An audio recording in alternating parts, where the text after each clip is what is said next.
Hi, my name is Amanda, and today Elizabeth and I are going to share with you a competitive generative vocabulary word building game called Brainburst. If you have played the game's categories and you're familiar with it, you're going to notice that when it comes to scoring, there are quite a few similarities between the two games. This game would be best played with a group of students who are from the middle grades to 12th grade, approximately 5th grade and up. The materials that you will need are a timer for each group of students, a small stack of cards, written on each card one Greek or Latin root word or base word, and each student will also need a paper and a pencil for play. To play the game, the students will select one card from their stack of cards and read the Greek or Latin root or base word, making sure that everyone in the group knows what the word is. They will then set the timer for 2 to 3 minutes, depending on what your preference is as a teacher, what you feel is appropriate.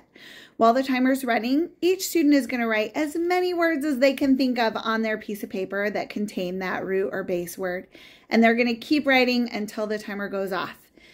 Once that happens, they're going to draw a line under their last word and start counting up how many words they were able to write. Starting with the student who was able to write the most words, they are going to read through their list of words. And while they're reading, all the other students are going to be checking their own lists, seeing if they wrote any common words with the reader. If they did, everyone who wrote that word will cross it off their list and it can no longer be counted.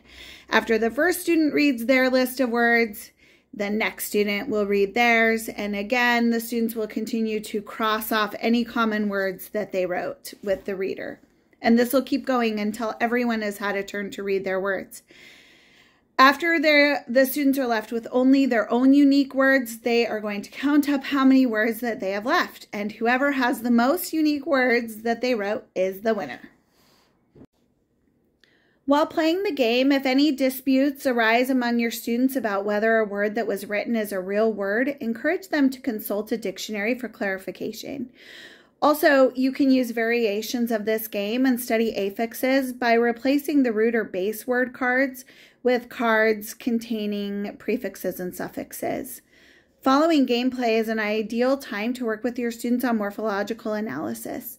If they're familiar with the definition of the root or base word, their knowledge of that root or base word can be used to help them determine the meanings of any unfamiliar words that arose during the game that were listed.